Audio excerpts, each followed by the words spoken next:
made some MFT and Avriel plus W plus 9 gift tags. So lots of products and goodies used in this creation today. So here is the tag up close, and this is where you place that hole on top of the wine tag.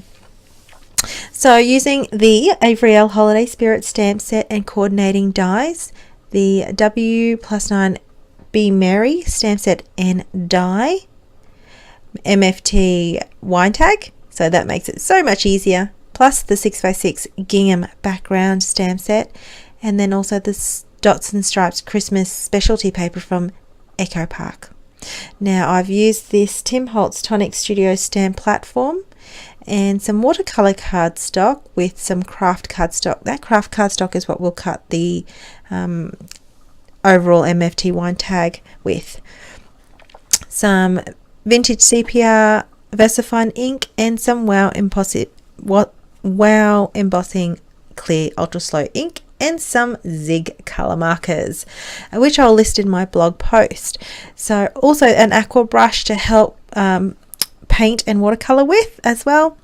Some adhesive, the Couture Creations 3D foam squares, and the thick version of the red line tape, which is super sticky. Now featuring from my hoard vault this Hessian ribbon. I had to it's one of a oldie and a goodie, that one there, and yeah, I just couldn't part with it. So now making sure this platform, I've used the clear side up platform and just inking this up with the VersaFine sepia ink. Usually I use the Onyx Black, but I wanted to have more neutral toned down tones for this one, and then just making sure it's good and coated, ready to watercolor. And that's why I chose the VersaFine, because this ink does not move with watercoloring. Now bringing my aqua painter, and because I've got this craft mat, I'm able to scribble the actual Zig clean and clear brush markers on there and pick it up with my watercolor aqua painter brush and just paint on. You know that I'm not an expert, so I just happily freely watercolor around, and I'll list the markers definitely in my blog post. So here I am just colouring them in. I'm not making anything fancy, it's just colouring, simple, wash down a little bit. I have no method and technique in this one. I love colouring, so I just enjoyed and watercolored these in. So once I've finished watercolouring them in, I bring some Wink of Stella brushes in, and I'll list them in my blog, and it helps sparkle the actual stamping a little bit in the watercolouring.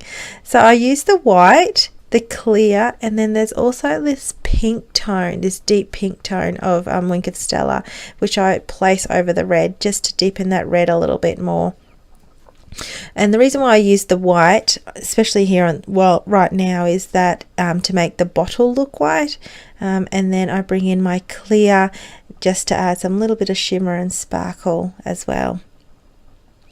Now I really enjoyed this Wink of Stella, and I had neglected these markers a little bit, so I had to give them a good shake and then bring them to life again. So there was fun using these again.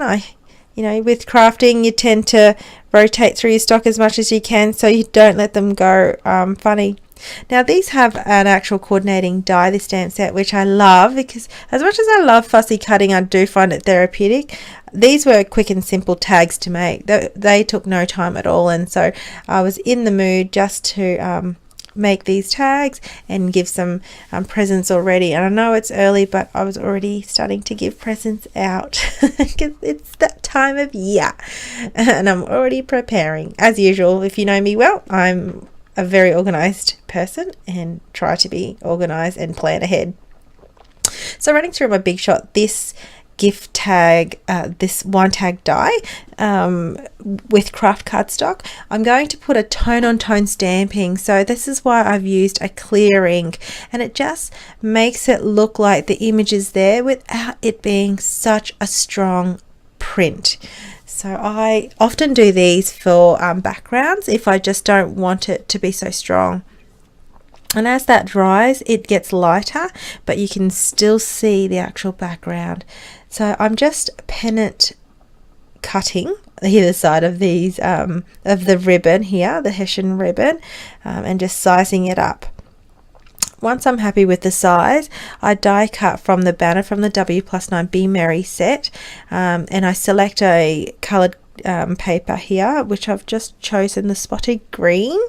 This is it's a very lovely Christmas paper pad to use because it has some good traditional colours.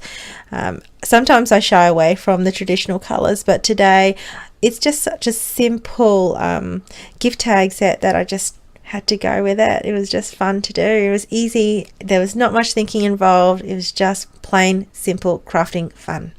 So bringing the sepia ink back in so I can stamp this jolly sentiment from W+9 here, and I'm going to stamp this towards the right of the tag because I'm going to place the actual the bottle or the spirit bottle that I've done on the left hand side here. To make that secure even more, I've just used my Tim Holtz stapler, the mini stapler, I forgot what it's called, tiny attacher, that's it. So it secures that tag a little bit more.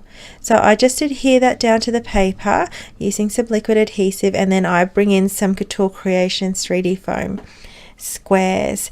I love how tiny these squares are, especially for the intricate dies. It really it's a strong foam adhesive, and it is fantastic to fit into those little nooks and crannies. Now I don't want the ribbon to go anywhere, and so I've chosen a red line tape that is very strong adhesive. I didn't want to use liquid because I find with fabric, anything fabric, it just seeps through for this particular liquid, so that's why I've brought in the red line tape. And of course red line tape has sometimes a little bit of grief when it getting the layer off, but once it's done, it's stuck on for good. So there's today's card, this tag creation. It's just so simple. I made up a bunch of these for teachers' presents and work colleagues, so it just comes in really handy. So there you go, I've made a couple here to show, and I hope you enjoyed today's creation, and don't forget to leave a comment and say hello. Thanks everyone, see ya.